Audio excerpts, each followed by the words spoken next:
the end of the day, righteousness is number one, okay? Meaning what? You got to get used to this, all right? Coming into this truth, you learn a few precepts, you on 10, but you forgot about the sin that's near and dear to you.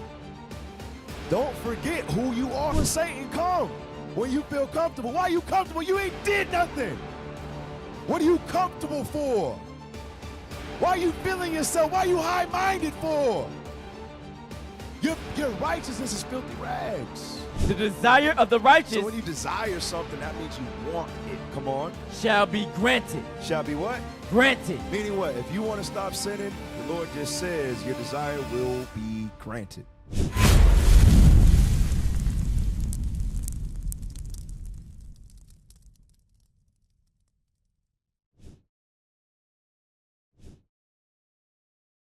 All right, well, we back Tuesday. All praise to the Most High. We about to do a class. Yes, sir. Got Officer David here with me.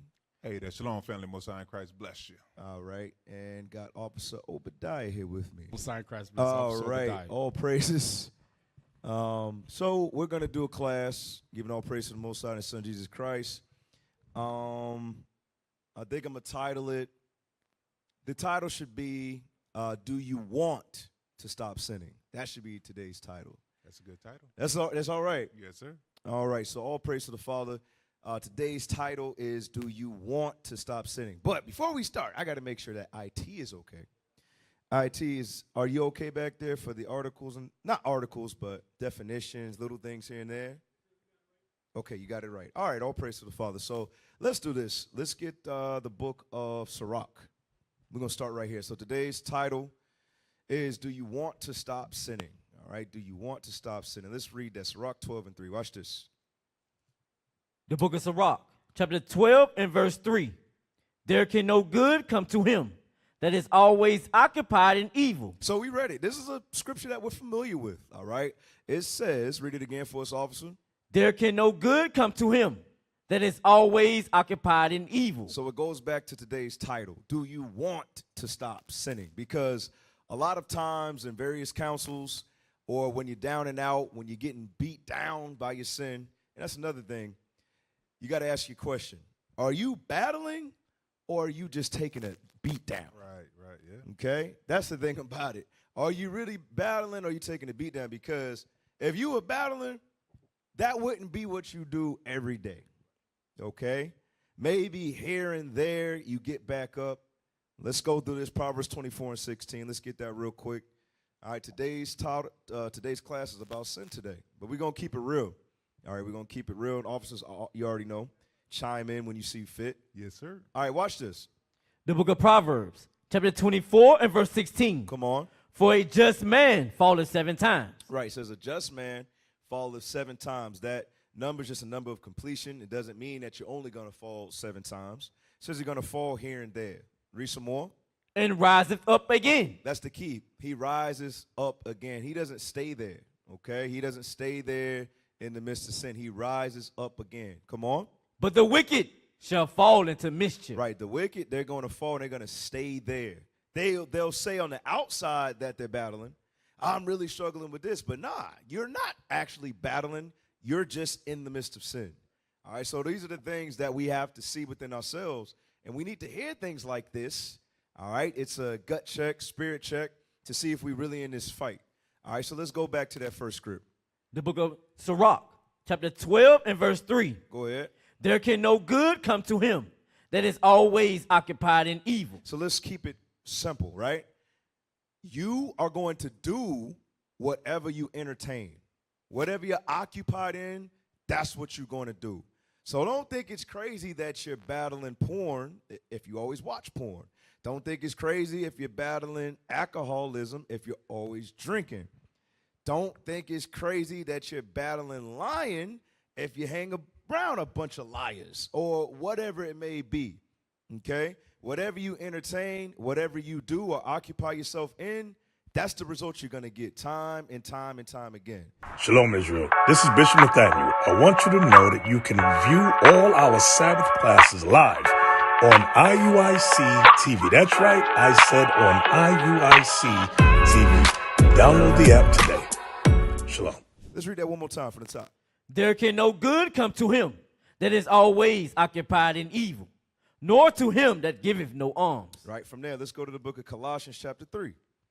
All right, so today's class is, do you want to stop sinning? Do you want to stop sinning? All right, Colossians chapter 3, verse 2. Watch this. The book of Colossians, chapter 3 and verse 2. Come on. Set your affection on things above. So the scripture says, in contrary to occupying yourself in evil, it says to set your affection on the things above. Come on. Not on things on the earth. Not on things on the earth. Not on things on the earth. All right, give me 1 John real quick. Okay, give me 1 John chapter 2, verse 15. All right, we're coming right back to this Colossians. All right, watch this. The book of 1 John, chapter 2 and verse 15. Uh-huh. Love not the world. Do what? Love not the world. So the scripture says, love not the world. Come on. Neither the things that are in the world. Mm-hmm. If any man love the world, the love of the Father is not in him. So it says, if you love the world, it says the love of the Father is not in you. What are the things of the world? What verse you at? Verse 15. Verse 15, read some more. For all that is in the world, the lust of the flesh, The lust of the flesh, come on. and the lust of the eyes, And the lust of the eyes, and the pride of life is not of the Father, They're not of the Father, read, but is of the world. but is of the world. So now let's go back to that Colossians 3. Colossians chapter 3, verse 2. Yeah, it seems elementary, but okay, if it's elementary, do you got straight A's? That's the question. You understand? Okay, yeah, these are the bases, but hey, is you on an honor roll, or you got a C average? You understand? So it's not elementary. This is a very heavy. This is a very, very deep class. All right, watch this. Read it again for me. The book of Colossians, chapter 3 and verse 2. Set your affection on things above, not on things on the earth. Hey, could you pull up a definition, IT? Affection. All right, you've heard of the term show affection, right? So what does this mean? I would like to know. You know, it's funny. Officer Naquan said he wanted to do a segment with me in definitions. I'm like, I don't pull definitions every class, but apparently I do. All right? So that's what we're going to do. Affection. You know which one I want now. Give me Merriam-Webster. Yeah, click that, click that. What we got?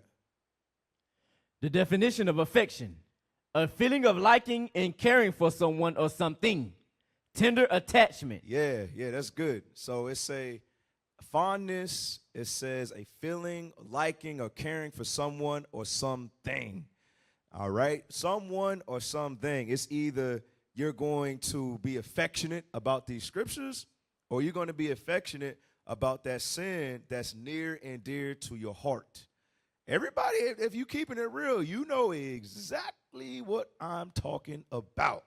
Think about it. Why would you follow that lust if you weren't fond of it? If you didn't have affection? Oh, I don't have affection. Yes, you do. Why would you do it when God already told you if you occupy yourself, you're going to be destroyed? So you got to think about that. You got to think about the thing. Let's go back. Read that verse for me one more time. The book of Colossians, chapter 3 and verse 2. Set your affection on things above, not on things on the earth. Now let's go to Romans chapter 6, verse 6. All right, going into what we just mentioned about being affectionate toward that lust when we should be affectionate toward the things above. Give me that Wisdom of Solomon, chapter 9 and verse 15 and 16. Okay, what is it talking about when it says, set your affection on things above? Let's read that. The book of Wisdom of Solomon, chapter 9 and verse 15. For the corruptible body presseth down the soul. It says the corruptible body presses down on the soul. The soul is what? The real you. You understand? When it talks about your heart, your mind, that's your soul. That's you. The corruptible body is this earthly tabernacle that is only here for a dispensation of time. Okay? For a dispensation of time. Go ahead. And the earthly tabernacle weigheth down the mind. Weigheth down the mind. Come on. That museth upon many things. Right. It thinks about many things, and a lot of those things are what? Carnal things. All right? Sinful things. Go ahead. And hardly do we get so right at things that are upon earth. Right. And hardly do we get so right at things that are upon the earth. Read some more. And with labor do we find the things that are before us. But the things that are in heaven, who have searched out? Come on. And thy counsel, who have known? Except thou give wisdom and send thy Holy Spirit from above. From where? from above. Right, from above. So we should be occupied in what? In wisdom, God's commandments. All right, not occupied in evil, because there's nothing that good that's going to come from that. Let's go back to where we were at.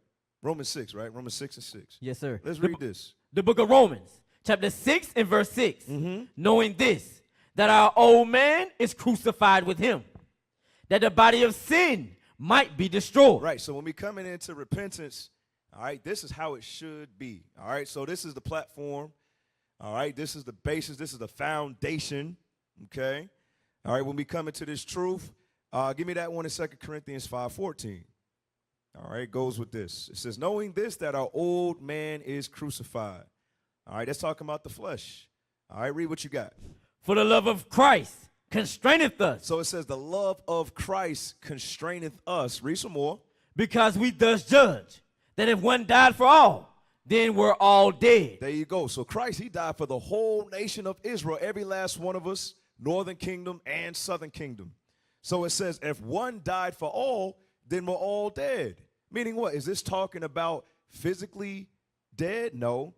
This is talking about putting off that carnal man. Now you're living in Christ. How do we know? Read verse 4. The book of Romans, chapter 6 and verse 4. Come on. Therefore, we are buried with him by baptism into death, that like as Christ was raised up from the dead by the glory of the Father, even so we also should walk in newness of life. Right. We also should walk in newness of life.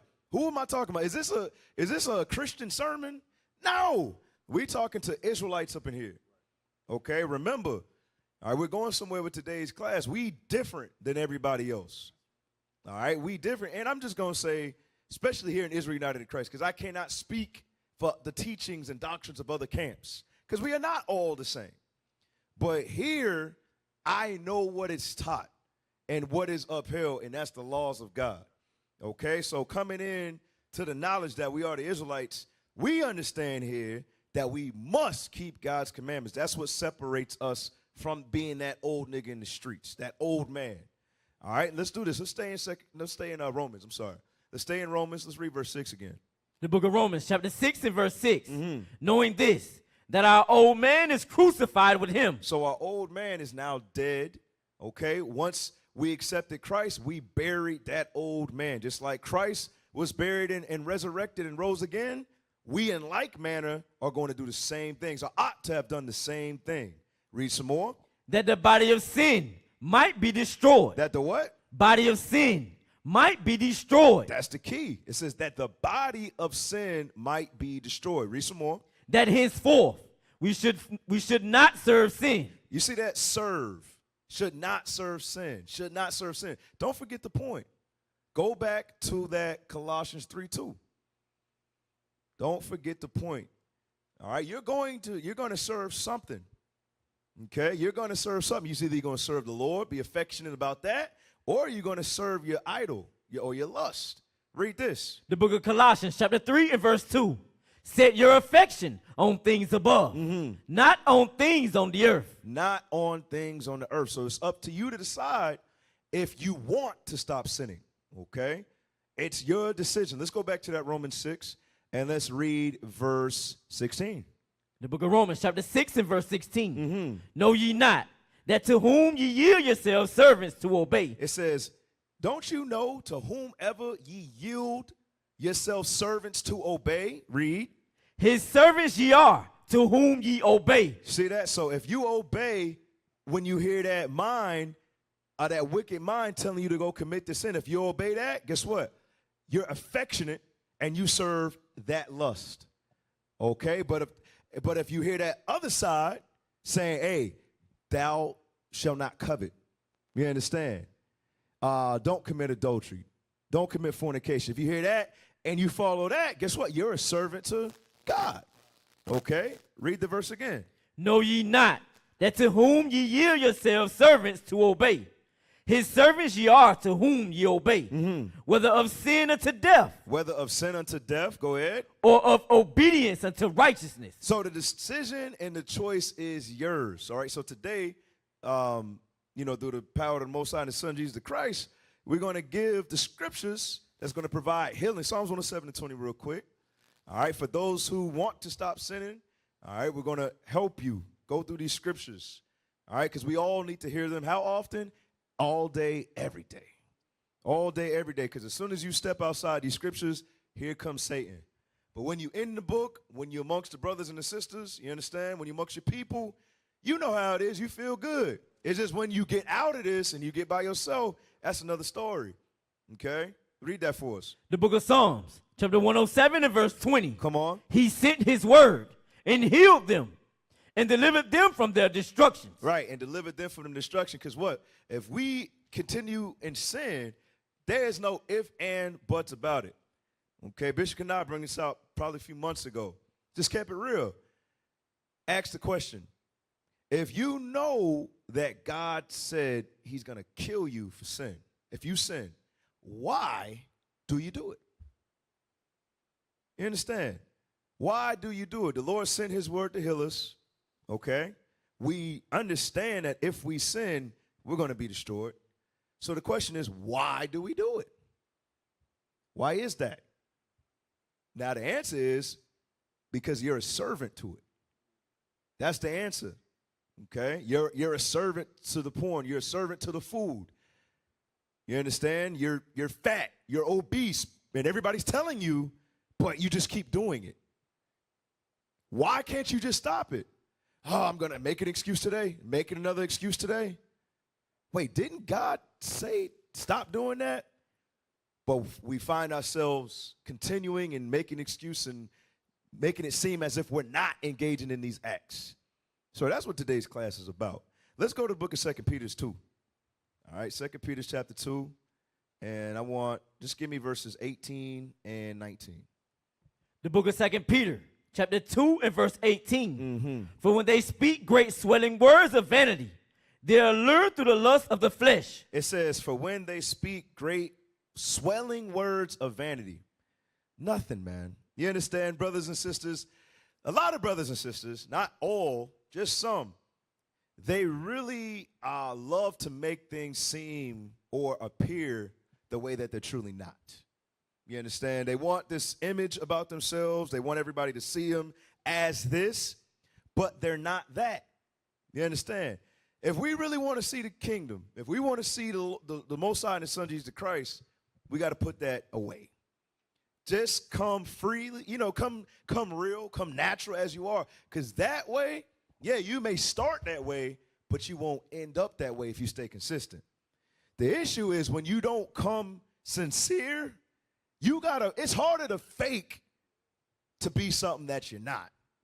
Just come and be that lowly person that you are, and that's okay. Because the Lord called you. Give me that one in Romans 11. Romans chapter 11, I think it's 29. Because the Lord knows exactly who he called. It's not up for man to tell you who the Lord know who he's dealing with. Give me that. The book of Romans, chapter 11 and verse 29. Watch this. For the gifts and calling of God are without repentance. So the Lord knew that you was wicked when he called you. Okay? So knowing that you sick, right, no need to put off this facade like you're not sick. All right? Be that person, but don't stay that person. Does that make sense? But don't come in here and acting like you already got the remedy and you good, because if you do that, that's going to lead you to destruction.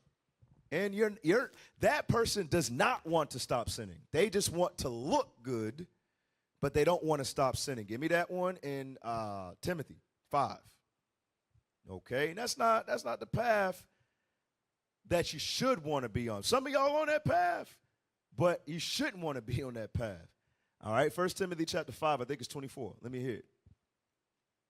Yep, read that. The book of 1 Timothy, chapter 5 and verse 24. Watch this, y'all.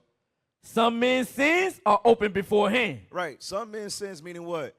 Some brothers and sisters, they get judged, all right, because they fell short, and everybody's aware of what they're going through. And a lot of people sit back and be like, oh, man, that dude wicked as hell. But you know good and well that you're actually worse than him. Your stuff just hasn't been brought out. You understand? But you sit back and you criticize and you ridicule instead of just being like, oh, wow, I'm praying for that brother because, shoot, to be honest, I know I'm going through the same exact thing. Instead of just being honest and real about it. Let's read that verse again. Some men's sins are open beforehand, going before to judgment. Right, going before the judgment. You know, some get removed, they're out for a time. You understand? And some of them come back, right? Come on. And some men, they follow after. But some men follow after. Meaning what? Meaning this. Give me Hebrews 12. Give me Hebrews chapter 12. What does that mean? So you got some men, okay, some brothers, some sisters, all right, whose sin is open before everybody, they're judged, but some follow after, meaning they were in sin the whole time, but it wasn't brought forth to judgment. All right? If that's the case, you were never loved of God in the first place. You were just called in here to be made an example in that day. Read this. Hebrews 12 and 6. Come on. The book of Hebrews, chapter 12 and verse 6. For whom the Lord loveth, he chasteneth. You see that thing right there? Just because you are corrected, that doesn't mean you're not going to make it, brothers and sisters. Brothers and sisters, they get so bent out of shape, so angry, grudges are held, and now they become betrayers, and they turn against the brothers and sisters because they got corrected. God just told us that if you get chastised or corrected, that means he loves you. That's what the Bible says. You understand? But if you don't see it like that, you're not going to be able to behave accordingly. Read that again. For whom the Lord loveth, he chasteneth, and scourgeth every son whom he receiveth. Right, so drop that. So let's do this. Let's go back to the book of 2 Peter, okay? Because there's a point I want to make. All right, 2 Peter chapter 2, and let me get 18 again. The book of 2 Peter, chapter 2 and verse 18. For when they speak great swelling words of vanity. Right, speaks great swelling words of vanity, but knowing back at the ranch, they're the worst. They're worse than the people who got brought forth to judgment. Come on. They allure through the lust of the flesh. Right, they allure through the lust of the flesh. Read. Through much wantonness. Those that were clean escaped from them who live in error. Right, those who were clean escaped from them who live in error. Come on. While they promised them liberty, they themselves are the servants of corruption. You see that? They themselves are the servants of corruption. They themselves are the servants of corruption. So you got to look at it like this. Brothers go to the streets, okay? We teach, okay? But back at the ranch, you're living a totally different life. But you're bringing somebody from the outside in, and you're trying to look a certain way. But you yourself, you're a servant of corruption. Read that verse again, verse 19. While they promised them liberty, they themselves are the servants of corruption. For of whom a man is overcome, of the same is he bought in bondage. Come on. For if after they have escaped the pollutions of the world. So, for example, once again, we're talking to each other. We're not talking to someone who's never heard this before. We're not talking to Christians, Muslims. We're not talking about anybody except the people who believe the same doctrine that we teach here. Okay, verse 20 again.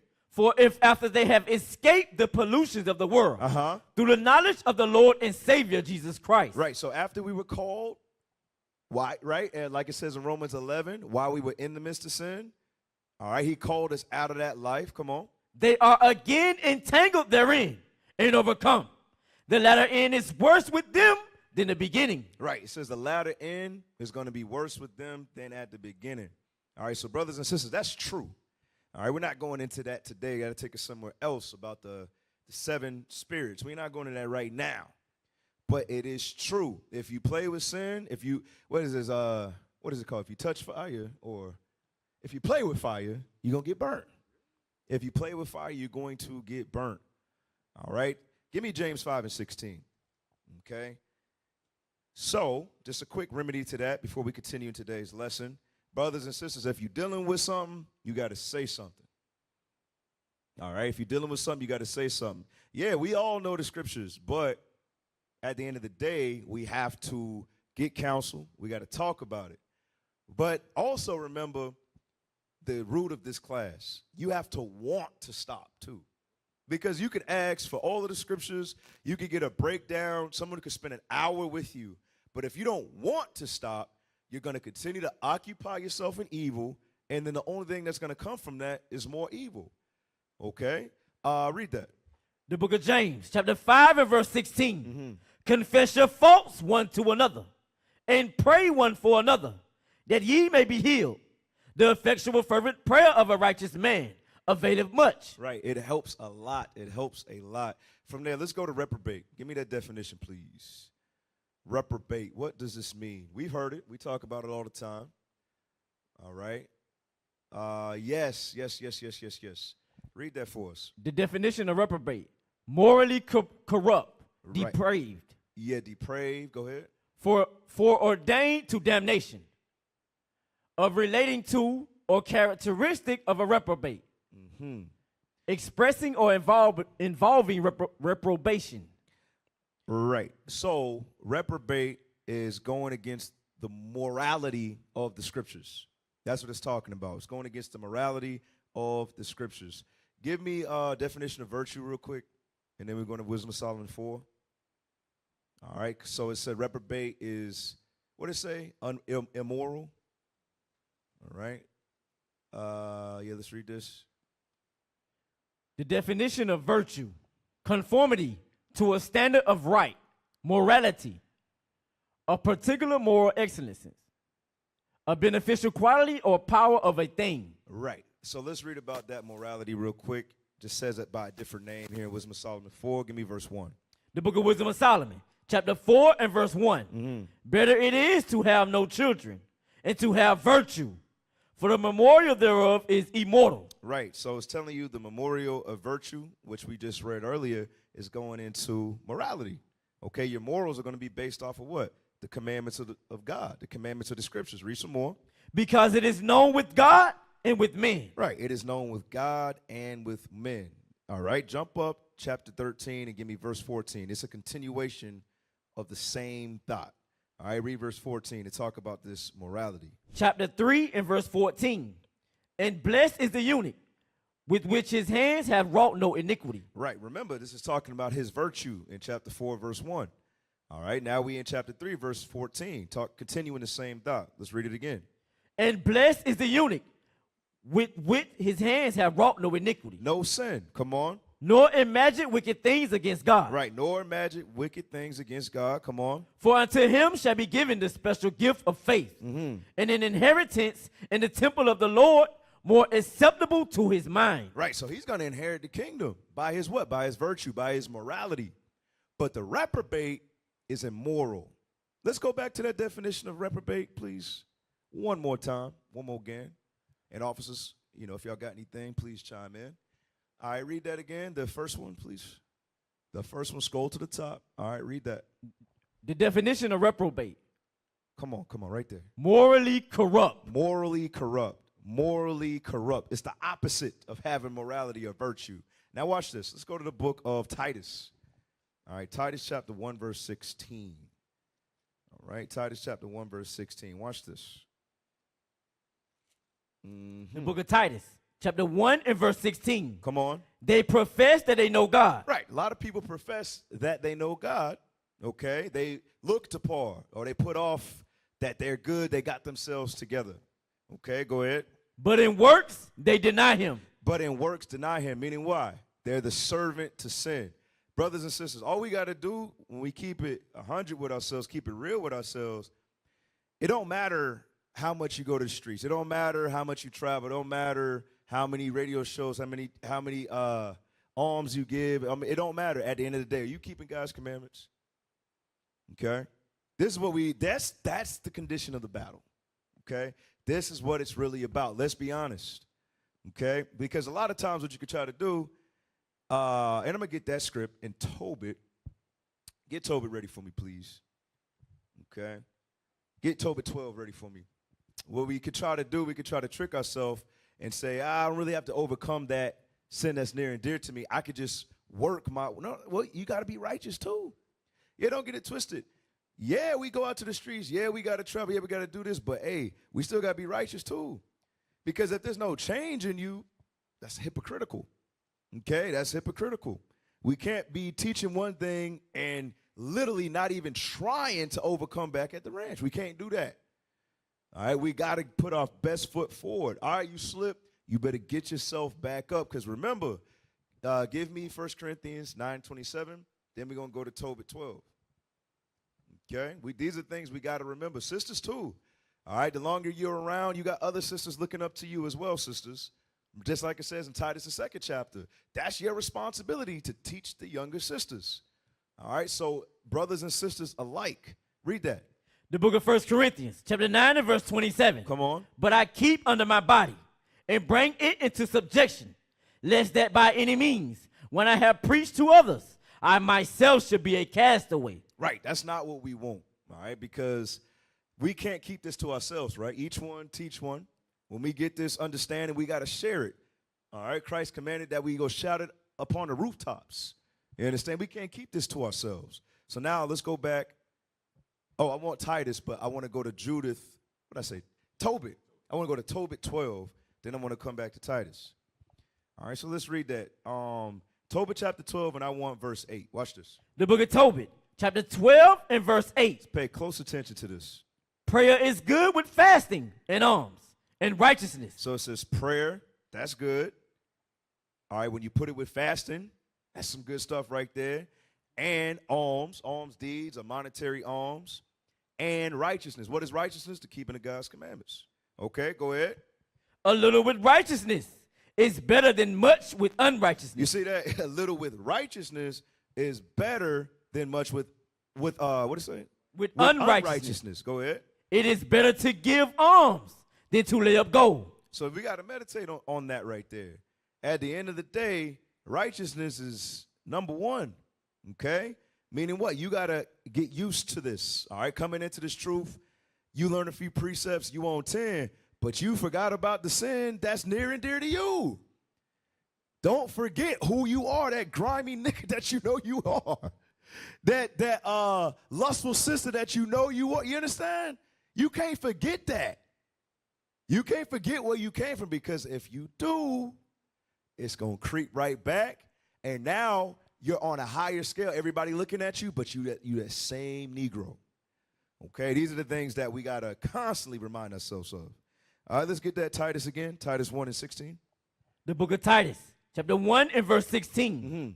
They profess that they know God, but in works they deny him, being abominable and disobedient. There it is. That's what it is right there. Through their works, being abominable, something hateful to God, and being disobedient, knowing the law says this, but you go against it. But the key is they profess, I love God. They know God. This is not talking about Christian church. This is talking about people who know. You understand? I hope y'all see that thing right there. Okay? One more time from the top. They profess that they know God, but in works they deny him, being abominable and disobedient. And unto every good work, reprobate. Right. Unto every good work, reprobate. Morally corrupt. Morally corrupt. Let's go to 2 Timothy chapter 3. Okay? Give me 2 Timothy chapter 3 and verse 7. Watch this. The book of 2 Timothy, chapter 3 and verse 7. Consider what I say. 2 Timothy 3 and 7. I'm sorry. The book of 2 Timothy, chapter 3 and verse 7. Ever learning and never able to come to the knowledge of the truth. Hey, I don't know about y'all. That's scary right there, man. All right? That's why we got to take this thing step by step and be content with where the Lord has you at. Be content where God got you at. Okay? Because a lot of brothers and sisters ever learning that, oh, this book, that book, oh, I know this, that, oh, I know this breakdown, I know that. Okay, that's cool. That's cool. But how are you with your brothers? Well, I don't really like so-and-so. And this person taught me like that. I ain't dealing with them. It's like, well, I think you missed it. I think you missed it. Let's read it again for them. Ever learning and never able to come to the knowledge of the truth. Right, you learning. You got the breakdowns, you got the precepts like that, or you look a certain way, but you missed the point about this whole thing. Give me Acts 24 and 16. This is what it's about. This is the knowledge. This is the understanding of the truth right here. Okay? Acts 24 and 16. Watch this. The book of Acts, chapter 24 and verse 16. And herein do I exercise myself, to have always a conscience void of offense. How often? Always. How often? Always. Come on. A conscience void of offense. Void of offense. Come on. Toward God and toward men. Right. Toward God and toward men. Toward God and toward men. Meaning what? If you offend, that means what? You breaking something, right? You've transgressed. So it says always having a conscience. What did it say? Read it again. And herein do I exercise myself, to have always a conscience void of offense. Without offense, without transgression. Come on. Toward God and toward men. Right. So it goes back to that in 2 Timothy 3 when it talks about the brother or the sister ever learning, but like, hey, what about this over here? I ain't dealing with that. I'm focused on this. Like, wait. Hold on. But you say you know God. You say you love God, but look at your affairs. Look at how you dealing. You understand? If you love God, they're going to go hand in hand. You're not going to be this, but then, wait a second. Over here, everything's going to be straight line. Void of offense with God and man. Why? Because your servitude to the Lord, how do you display that? By the way you treat your brothers and sisters. That's how it is. The way you resist temptation in your carnal body. Okay, these are the things that we can't skip this. This is what it's talking about. All right, so go back to that 2 Timothy 3. The book of 2 Timothy, chapter 3 and verse 7. Ever learning and ever able to come to the knowledge of the truth. Watch this. Now as Jannes and Jambres withstood Moses. Right. Give me that in Exodus 7 and 11 real quick. All right, so it's saying in like manner. Was Jannes and Jambres, were those Hebrews? No. They were not Hebrews. They're heathens. All right, so Paul is using an example of two heathen magicians. All right? And what did these heathens try to do when it came to the power of God? Read that. The book of Exodus, chapter 7 and verse 11. Then Pharaoh also called the wise men and the sorcerers. Now the magicians of Egypt, they also did in like manner with their enchantments. For they cast down every man his rod, and they became serpents. But Aaron's rod swallowed up their rod. Come on. And he hardened Pharaoh's heart, that he hearkened not unto them, as the Lord had said. Right. Because why? They saw the miracle that the Lord did, all right, when Aaron and Moses was before Pharaoh and the Egyptians. But instead of hearkening or acknowledging that he was the one true God, what did they try to do? They tried to go toe to toe. They tried to go against the Father. So what is Paul telling us? Let's go back to 2 Timothy chapter 3, verse 8. So he's putting those two together. You Israelites who know who your God is, you know you got to keep God's commandments. Paul's saying you're just like these Egyptian magicians who wanted to go toe to toe with their creator. Give me that in Isaiah chapter 45 and verse 9. I believe that's what I want. I'm shooting from the hip on that one, but I think that's right. Let's see. Isaiah 45 and 9. Let me hear it. The book of Isaiah, chapter 45 and verse 9. Woe unto him that striveth with his maker. The Bible says destruction unto the brother or the sister that strives against their maker. That's what the magicians did. All right. Although they're not the chosen people, who created the heaven and earth? Who created everybody? That's the Christ right there. He did that. Okay. Read that verse again. Woe unto him that striveth with his maker. Let the potsherds strive with the potsherds of the earth. Now, let's go back to 2 Timothy 3:8. Watch this. 2 Timothy, chapter 3 and verse 8. Go ahead. Now as Jannes and Jambres withstood Moses, so do these also resist the truth. You see that? So do these also resist the truth. In like manner, meaning what? When you know what the commandment is, when you know what God is telling you to do, you are literally saying, nah, you become the opponent of God. That's what you become. You become the Lord's direct opposition. Okay? When you go off into your lust, knowing what the Lord told us to do. Read that again, 7 and 8 together. Ever learning and never able to come to the knowledge of the truth. Now as Jannes and Jambres withstood Moses, so do these also resist the truth, Men of corrupt minds. Men of corrupt minds. Remember, morally corrupt. Come on. Reprobate concerning the faith. Reprobate concerning the faith. Because check it. I don't know if y'all remember. In Luke, when Christ, Luke and John, in the Gospels, when Christ came and died on the cross, you do realize when that happened, that means we get the kingdom. You do realize that, right? The only thing that has to happen is what? The rest of the curses got to play out. But once Christ came and died, that already signified that we get the kingdom. That's what it means. Because according to the prophecy, he came and did what he's supposed to do. To do what? Because he's wounded for our transgressions, right? For our sins, our iniquities, right? Through his stripes we are healed. But do we believe that we're healed? That's the key. Do we believe that we're going to get the kingdom? That's the question. Yes, we are, if we do what?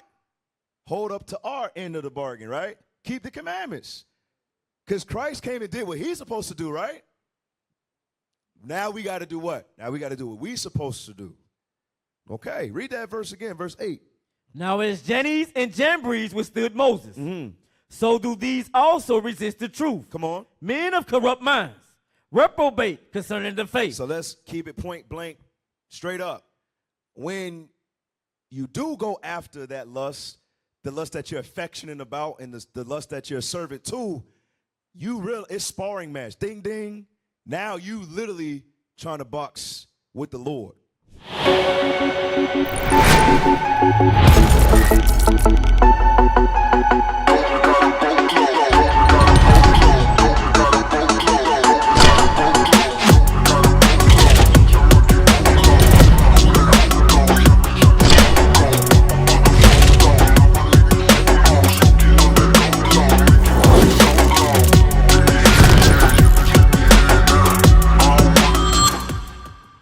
The book of Isaiah, chapter 59 and verse 1. Yeah, there you go. Come on, thank you. Behold, the Lord's hand is not shortened, that it cannot save. Nice. So we can't act like the Lord's not going to do what he promised he would do. Okay, go ahead. Neither his ear heavy, that it cannot hear. But here's the issue. Verse 2. But your iniquities have separated between you and your God. Because he already gave us the prophecy, the agreement. He already said, I'm going to send my son, all right? So y'all can have a clean slate, so you can be justified from all things. The kingdom is yours. All right? He didn't say that's not going to happen, but what happens over time is the stiff-necked, the hard-headed, you understand? The disobedient, the reprobate. Read verse 2 again. But your iniquities have separated between you and your God. Come on. And your sins have hid his face from you. There it is. Come on. That he will not hear. That he will not hear. All right? So it's always us. But this time, brothers and sisters, just like we mentioned, the rest of the curses have to play out. But this time, he's only choosing a select few. All right? Let's go to 2 Peter chapter 2:9. All right. Real Go quick, ahead. Go ahead. So quickly on get on the 1 Peter on 2:21. All right, because on the Christ had came and on the left of an example that we follow his steps. All right, and Christ wasn't down here willfully sinning. All right, Christ had came and showed us it is possible to keep the laws of God. Read that. The book of 1 Peter, chapter 2 and verse 21. Read. For even hereunto were ye called, because Christ also suffered for us, Right. leaving us an example, that ye should follow his steps, who did no sin, neither was guile found in his mouth, Read. who when he was reviled not again. All right, Christ had left us, all right, a perfect example. All right, is it possible? All right, it's possible. So when you're getting talked about, you ain't got to go back and forth. All right, and you ain't got to, all right, fall into your lust, into your wickedness. On one more on Hebrews on the 10:26. Okay, because if we sin on the willfully, all right, ain't no more on the repentance or what Christ had did for you. All right, and you're choosing to go against the law then. So that's on a different than you on the falling down. All right, I slipped up, and then you get back up, and then you continue on the path. Okay, read that. The book of Hebrews, chapter 10 and verse 26. Read. For if we sin willfully, after that we have received the knowledge of the truth, there remaineth no more sacrifice for sins. So we don't have the knowledge of the truth. All right, and Christ had actually showed us the exact way that we're supposed to walk and actually follow those steps. All right, if we choose to go against that, ain't no more on the sacrifice for those sins. Yes, sir. Read that, 2 Peter chapter 2 and verse 9. The book of 2 Peter, chapter 2 and verse 9. Because don't forget today's class topic or title is, do you want to stop sinning? All right? All right, once again, do you want to stop sinning? Remember, don't occupy yourself in evil. Meaning, if this is sinful, don't do that. Sounds elementary, but we Israelites, we got to hear this over and over again. Okay? Read that. The Lord knoweth how to deliver the godly out of temptations. Okay, read it again. The Lord knoweth how to deliver the godly out of temptation. So if the Lord knows how to deliver the godly out of temptation, what should you do? You should open up the book and find out. All right, that's what we got to do. Let's just be honest here. When you get tempted, do you just want to crack open the Bible? Be honest. No, nobody's being honest in here, I guess. Nobody's being honest. Oh, yeah, you crack. Let's just talk real. Is that what you want to do? When you get tempted, do you want to go crack open the Bible? No, you don't, because your flesh doesn't want you to. That's when your soul, that's when your inner man got to tap in. That's when we have to rise to the occasion. Read it again. The Lord knoweth how to deliver the godly out of temptations, and to reserve the unjust until the day of judgment to be punished. But that's the thing. It could go either way. He's saying, hey, I know how to get you out, but I also know how to put you to death too. He know how to do both. Give me one that go with that. Give me Romans 2 and 7. Watch this. Romans chapter 2, verse 7 and verse 8. Watch this. The book of Romans, chapter 2 and verse 7. Go ahead. To them who by patient continuance. That's the key. We got to have patience. What it say? Patience possess ye your soul, right? And your patience possess ye your soul. Meaning what? We got to learn patience, brothers and sisters. All right, read the verse again. To them who by patient continuance and well-doing. And what? In well-doing. And well-doing, watch this. Seek for glory and honor and immortality. Right, they seek for the kingdom of heaven. All right, that's what they're occupied in. Patient continuance and what? Well-doing. Go ahead. Eternal life. Eternal life. Come on. But unto them that are contentious. But to them that are contentious to what? The Bible, the laws of God. Come on. And do not obey the truth. And do not what? Obey the truth. Do not obey the truth. They're ever learning. You understand? But not able to come to the knowledge of the truth. Read it again. But unto them that are contentious and do not obey the truth. Go ahead. But obey unrighteousness. But obey their lust. They're servants to their sins. They have their affection based off of their sins. Come on. Indignation and wrath. Indignation and what? Wrath. So they're, instead of getting the kingdom, eternal life, they're going to get what? Indignation and wrath. So we know that. It's in the scriptures. So the question always comes back, why? Why do we commit the sin? Go ahead, officer. All praises, all praises. Let me get a precept to add on to what you're saying, Cap.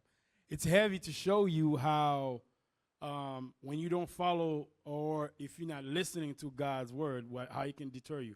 Let me get St. John chapter 12 and verse 3. This is Judas.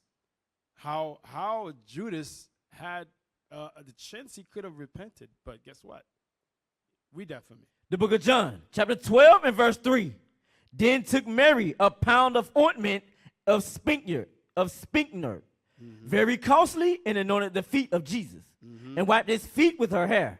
And the house was filled with the odor of the ointment. Then said one of his disciples, Judas Iscariot, Simon's son, which should betray him, why was not this ointment sold for 300 pence and given to the poor? This he said, not that he cared for the poor, but because he was a thief and had the bag and bear what was put therein. You see that? Judas Iscariot had a chance. He could have repented because he was walking with Christ. He was walking with Christ, who was able to take away any sorts of lust, sin. But guess what? His spirit, his lust was so high that he couldn't see that. The whole purpose why he didn't want the sister to pour the ointment was because he was taking care about his own pocket. He was thinking about his own lust. That's the same thing Cap is saying. If you don't leave your desire for the Most High to help you with, if you don't seek the scripture for healing, your own lust is what's gonna destroy you. Go ahead, Cap. Yes, sir. Yes, sir. Let's do this. Let's go to the book of Exodus. Exodus 32. Okay.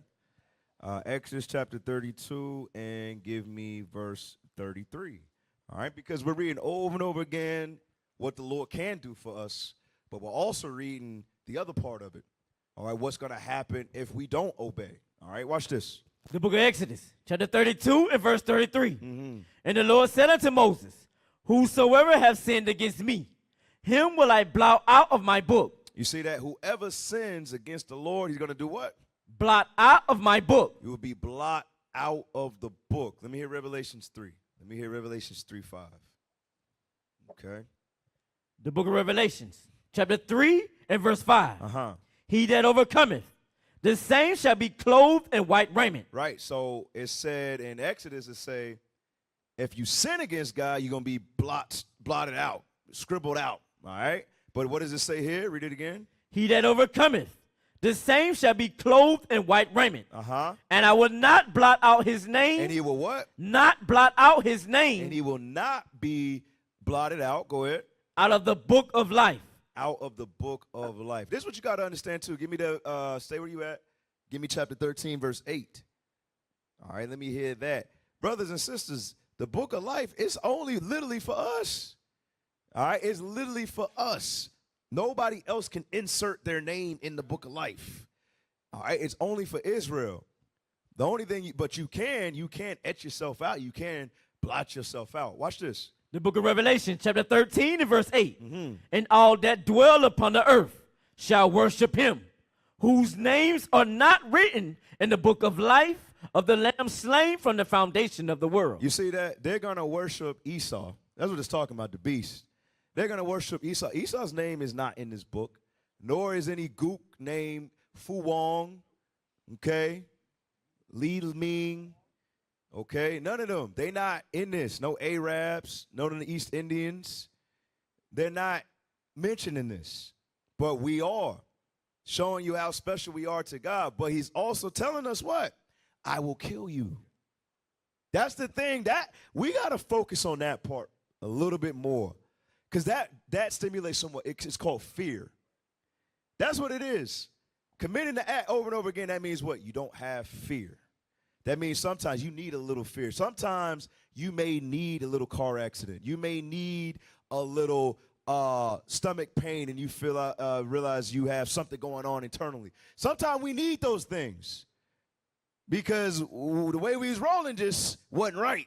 So we need a reminder that God could jack you up. Let's get that in Daniel 12. Okay, Daniel 12 and 9. We all need to hear this, and we need to put things like this on repeat.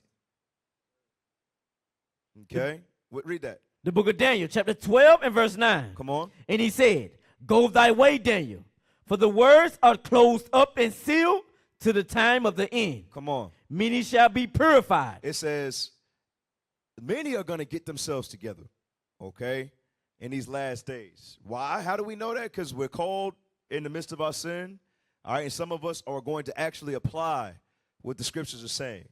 Come on. Many shall be purified and made white. And made white, representing righteousness. Come on. And tried. But the wicked shall do wickedly. Even though they were called being wicked, they're going to come into this truth and continue to be wicked, but feign themselves to be just men or look to par, right? Come on.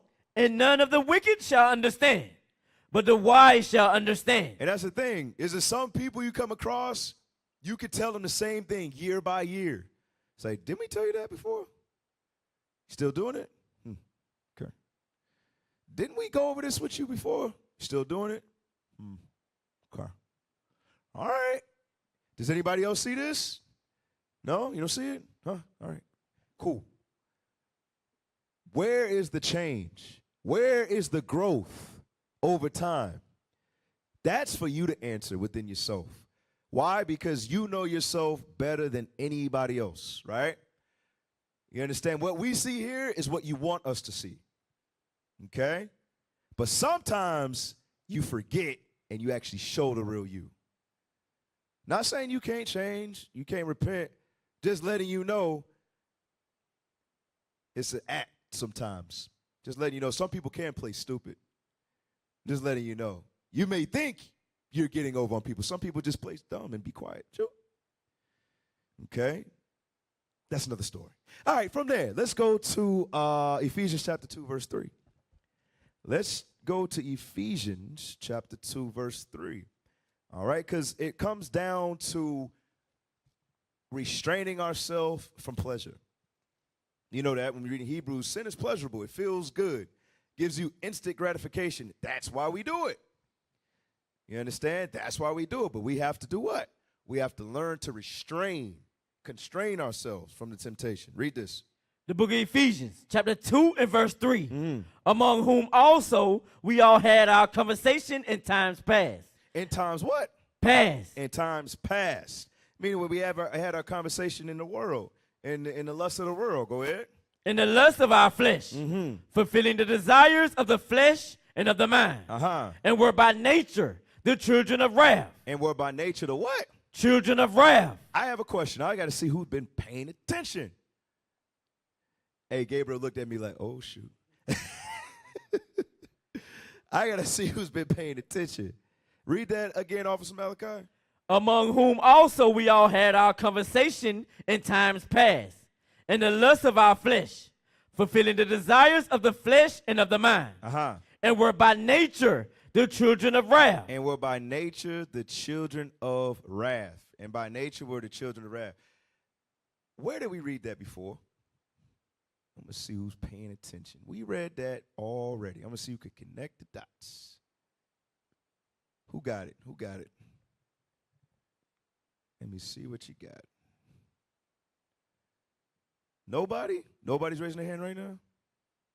All right, call on Gabriel. He got to get used. He got to get thrown in the fire. Gabriel, you have a microphone? Uh-oh.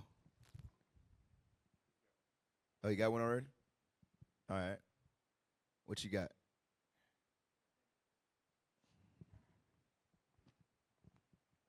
What you got? What you got?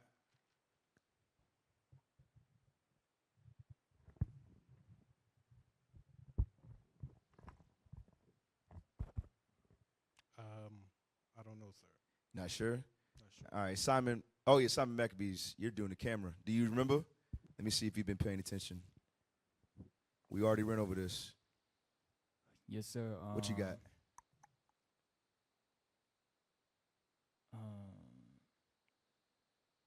SWAT 12 and 3. I'll give you one more. Officers over here, what y'all got? See who's paying attention. Well, I know he's reading. Okay, I'll give you a break. Go to Romans 2:8. I'll give you a break. It's hard to take notes and read at the same time. It's very difficult. The book of Romans, chapter 2 and verse 8. But unto them that are contentious and do not obey the truth. Right, it says those who are contentious and most importantly do not obey the truth. Go ahead. But obey unrighteousness, indignation, and wrath. It says if they obey unrighteousness, they're going to get indignation and they're going to get wrath. Go back to where you just said. The book of Ephesians, chapter 2 and verse 3. Among whom also we all had our conversation in times past. Come on. In the lust of our flesh, fulfilling the desires of the flesh and of the mind, and were by nature the children of wrath. Why? Because you were disobedient. All right, so by nature, you are going to be what? The children of wrath. Just like Esau And the other nations, they're a vessel fit for destruction. That's the same. We are the same thing once we go outside of these commandments. All right? We got to understand that thing. Now, focusing on the want. Focusing on the want. Give me Proverbs 10:24. All right? Focusing on the want. You can say you want to do something. How many times have you counseled brothers and sisters, oh, yeah, I want to do this, I want to change? It's like, okay, but you never hear from them. Right. You don't see them do anything different. Yeah. They do the same exact thing and just stand there. I'm here. Good for you. We're not, just like Deacon Joshua brought out, we're not going to praise anybody who just shows up. Right. Who, That's what you're posted. The chair shows up Right. every Sabbath. On time, though. On Cap. time. Early. They be early. The In chairs early. uniform. In uniform. The chair is doing the same thing you're doing. Why do you deserve praise for showing up on the Sabbath? What are you doing for the nation? That's the thing. Like, you just showing up, that's not making your call an election. Sure, I hope y'all know that. Go ahead, officer. So that's that same mindset, Cap, of the black man who say, man, I take care of my kids. It's like you're supposed to take you supposed to take care of your kids, Want a brother. pat on the back? Right. You're supposed to do it. The scriptures say it's our reasonable service. It's reasonable. Oh, you did that? You went to Sabbath? All right. So, you ain't gonna congratulate me? Congratulate for what? Didn't God tell you to do it? Okay. What? Do you want to die? No. Okay, good for you. So keep doing it. You understand? No, you don't deserve nothing for that. But you got many, like I said, it's elementary class, right? But you got many that don't even do that consistently. And you wonder why things are so bad for you. You can't, every time, every week, every Friday, Sabbath sickness, the hell is this? Sabbath sickness syndrome is spread throughout the whole world. You can go to Africa and some people get Sabbath sickness syndrome. It on the start on Thursday evening, Yeah. and carry on to Friday, and then it hit you hard on Friday evening, sundown. I won't be able to make it. Nah, I ain't gonna be able to make it. I ain't gonna be able to make it. Oh, word. Like Kevin was like, word, you know. We see you, man. It is what it is, but who are we? Remember, God sees you. That's the key. God sees you. If you cut, wear a Band-Aid. It is what it is. Proverbs 10:24.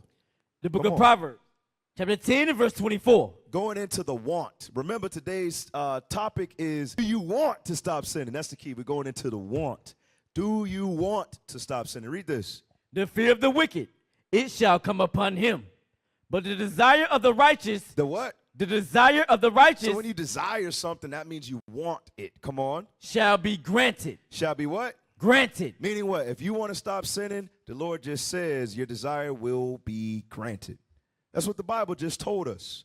But remember, you got to have enough faith, okay? You got to have enough belief that that is a possibility. Christ dying already justified us. And guess what? We got the kingdom if we endure and overcome. From there, Luke 21 and 34. Check. Luke 21 and verse 34. Let's read this. The book of Luke, chapter 21 and verse 34. Watch this. And take heed to yourselves, lest at any time your hearts be overcharged with surfeiting. Right. It says, take heed. Be careful. Watch. Lest at any time, meaning what? You could be in this truth 2 years, 5 years, 7 years, 12 years, 20 years. And if you're not watching, if you're not taking heed, you could go off. What is this surfeiting? What is this talking about? Pull up that definition. Surfeiting. Let's pull that up. The definition of surfeiting. Could you get rid of that little gray thing at the bottom? Just yet. Thanks. All right, read that. An overabundant supply. Excess. Excess. All right, meaning overindulgence. And no, most importantly, self-indulgence. Okay, sometimes you may hit a certain rank and you've been waiting to get that rank and then you finally get there. Now you think you can slow down. And now you think, I'm supposed to get this. I'm supposed to get this. And now you forget about how you got there. You forget about all the righteousness. And now I'm like, I'm here now. I can do what I need to do. I can do whatever I want to do because I'm here. The scriptures say, read it again for us. And take heed to yourselves, lest at any time your hearts be overcharged with surfeiting. Right, at any time, meaning what? Satan, he waiting for you to get comfortable. That's what he waiting for you to do, so he can pounce on you. Like it's saying Peter's. Read some more. And drunkenness, and cares of this life. Right, drunkenness, cares of this life, like it says in Mark 4. Go ahead. And so that day come upon you unawares. Right, so that day come upon you unawares. What day is that talking about? The day of the Lord. The day of the Lord. Let's go to Matthew 24. All right, Matthew chapter 24, and we'll do a little bit of reading. We start at verse 42. The book of Matthew, chapter 24 and verse 42. Come on. Watch therefore. Do what? Watch therefore. It says, watch therefore. Come on. For ye know not what hour your Lord doth come. Now, you got to think about it. People just think, hey, you got to watch. You got to watch the news. You got to pay attention, which is true. We do. Signs of the times, right? We do got to do that. But this watch it's deeper than that. It's deeper than that, all right? Give me the book of Psalms chapter 90, all right? Give me Psalms chapter 90, verse 4, okay? Watch this. The book of Psalms, chapter 90 and verse 4. Uh-huh. For 1,000 years in thy sight are but as yesterday. It says 1,000 years in thy sight are but of yesterday. You know what that's going with? That's going with that 2 Peter 3:8. That's talking about a year to the Lord. Wait, a day to the Lord is 1,000. Give me that 2 Peter 3:8. A day with the Lord. Excuse me. That's why I just got to go to Scripture. I be butchering stuff at times. I apologize.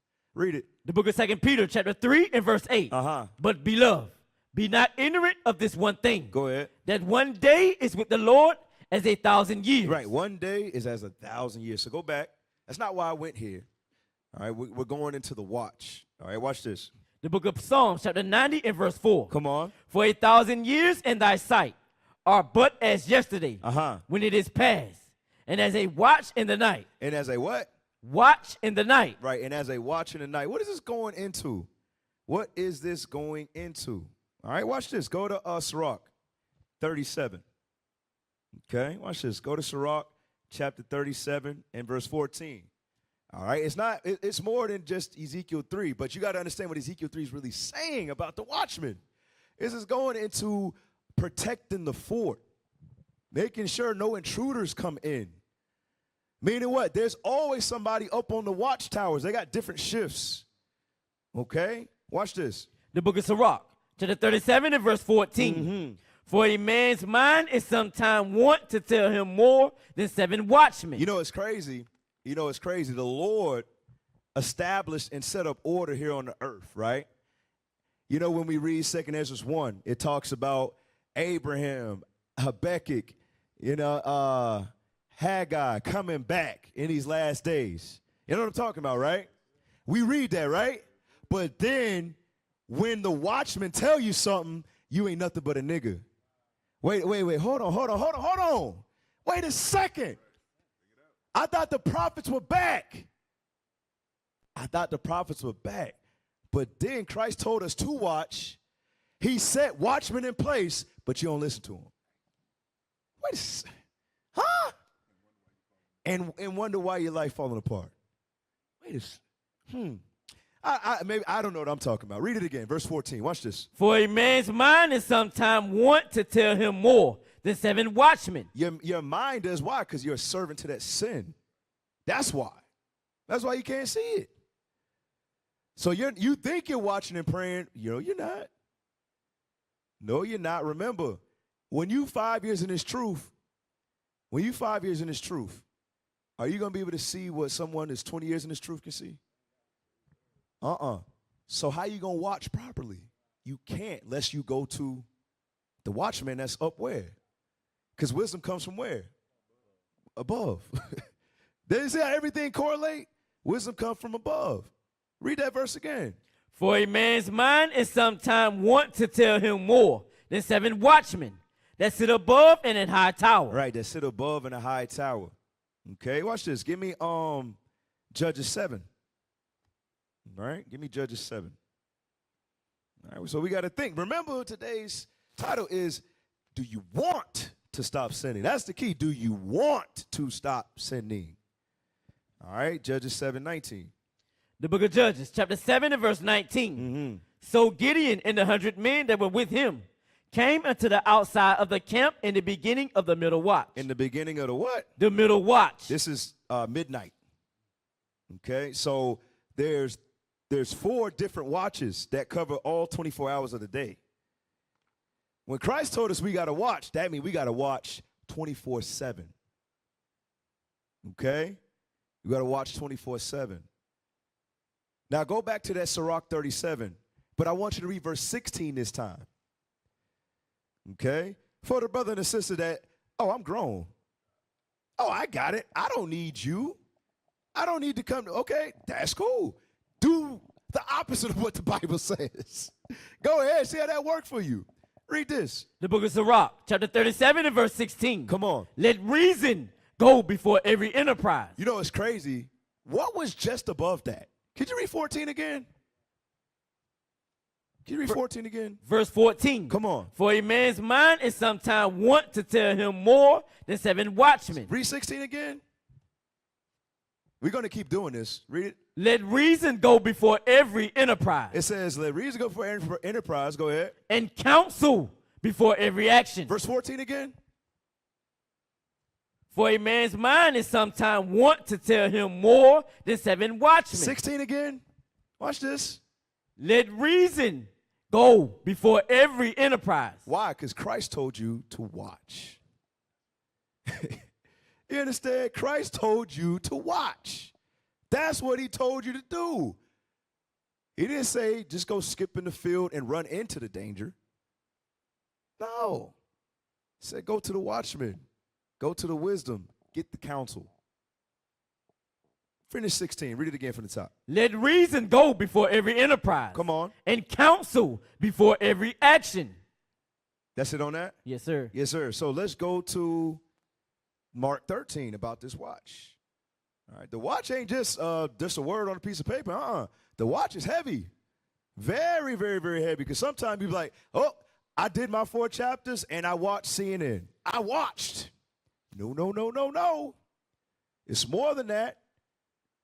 It's more than that, brothers and sisters. Read what you got. The book of Mark, chapter 13 and verse 35. Go ahead. Watch ye therefore, for ye know not when the master of the house cometh, at even or at midnight, or at the cock crowing, or in the morning. What is that talking about? That's talking about 24 hours in a day.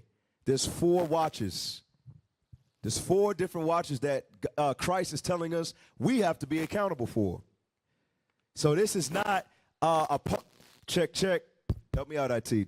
You can't be a part-time Israelite.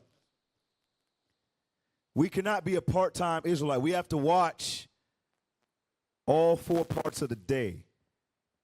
Because we're doing what? I'm sorry, IT, you got to, come on, IT.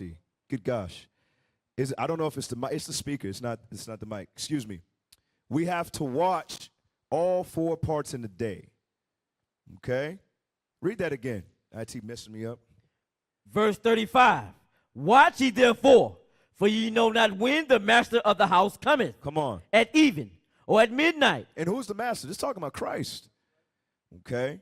This is talking about Christ. Come on. Or at the cock crowing. Uh-huh. Or in the morning. Or in the morning. Or in the morning. Let's go to Proverbs 23.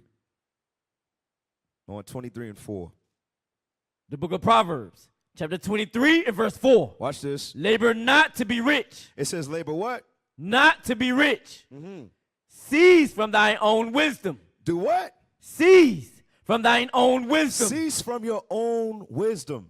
Cease from your own wisdom. We're gonna go more in depth to this. Watch this. Give me Luke 12. Okay? Luke chapter 12. And let's go to verse 19. Watch this. We're going to read verses 19 through 21. The book of Luke, chapter 12 and verse 19. Uh-huh. And I will say to my soul, soul, thou hast much goods laid up for many years. Take thine ease. It says what? Take thine ease. It says take thine ease. Hey, chill out. You got to where you want to get. Be easy. Do what? Do what else? Eat, drink, and be merry. Didn't the scripture always also say, go back to Luke 21 and 34? Because it's telling you to relax, eat, drink, and be merry. Luke 21 and 34 again. Luke chapter 21 and verse 34. Come on. And take heed to yourselves, lest at any time your hearts be overcharged with surfeiting. Do what?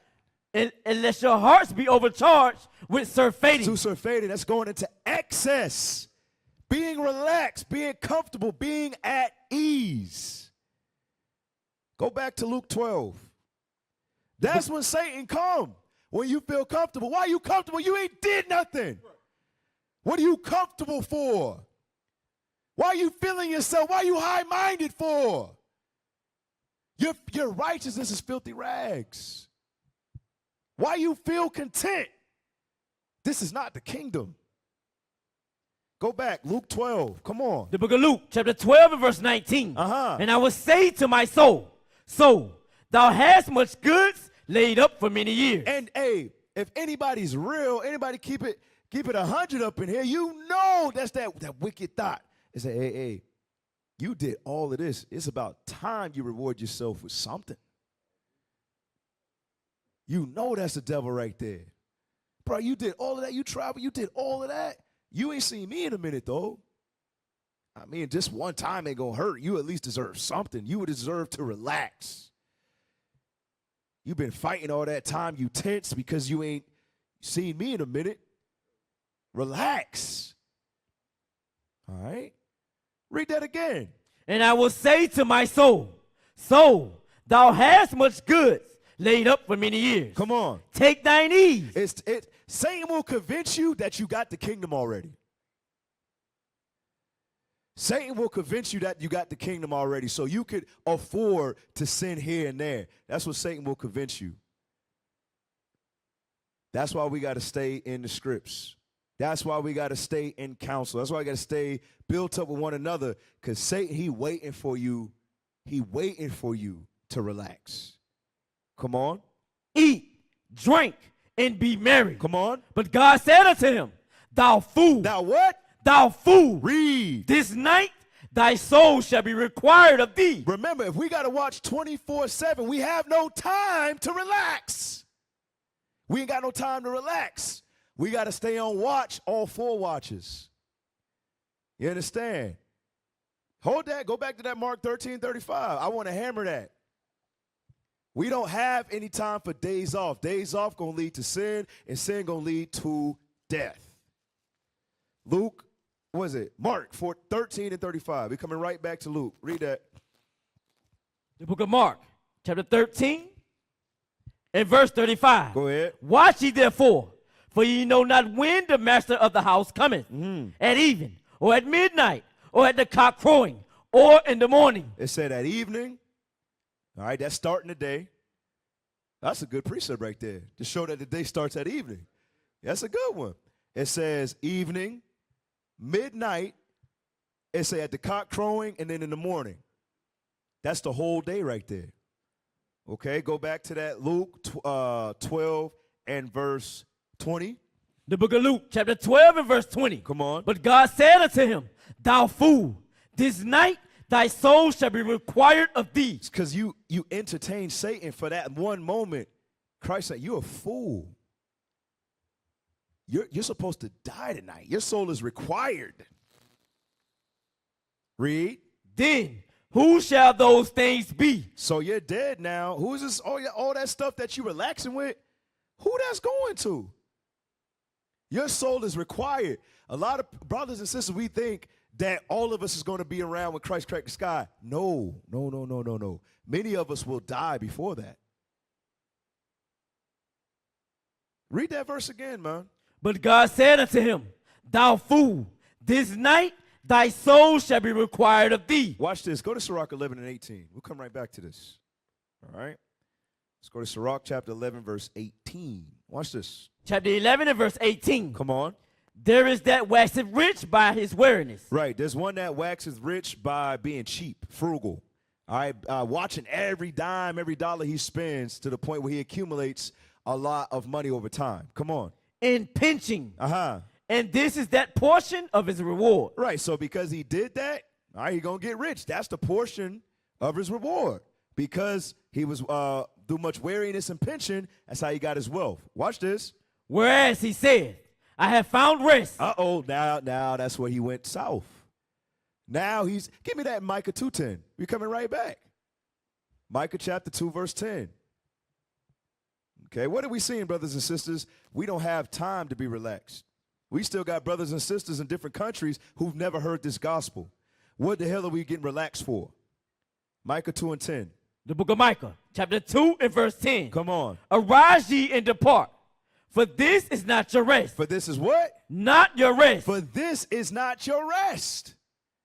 So if you feeling comfortable, and now I'm going to call you out for all of those with the nice jobs, but you barely see them. This is for you.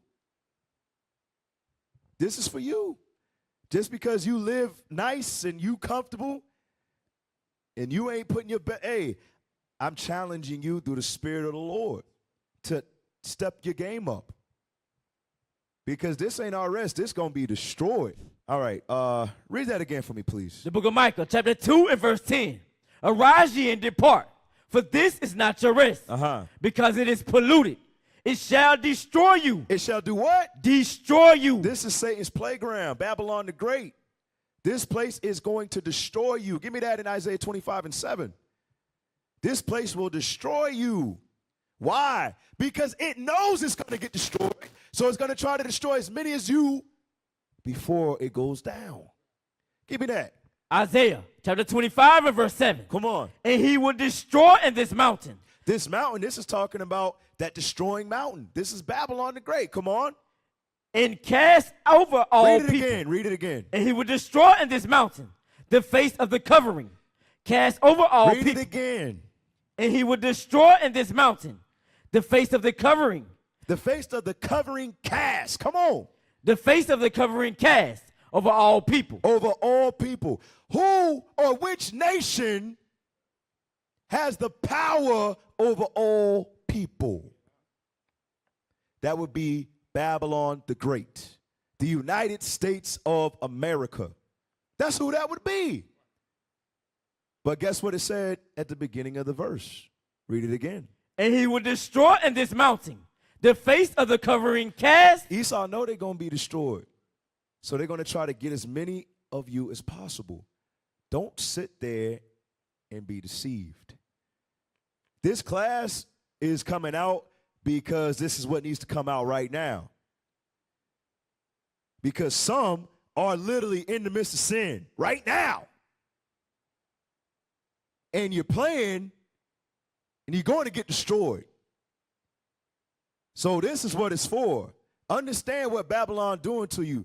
This is a wicked place, bro. This is a wicked place. We cannot succumb or get caught up in the distractions of America. Otherwise, we're going to be destroyed. Remember what Christ said? Indignation and wrath, right? It ain't no if, and, or but it's going to happen. But if we learn to be what? Patient, he's going to make a way to get us out of that temptation, right? Let's drop that. Let's go to, I forget where we were at. Luke 12. You had something? Yeah, go ahead. Hey, let me get, you were saying something about the watchmen. To show you that's heavy what you're saying right now. So if you're not taking heed to this class, that will be shame on you. Let me get Hebrews chapter 13 and verse 17.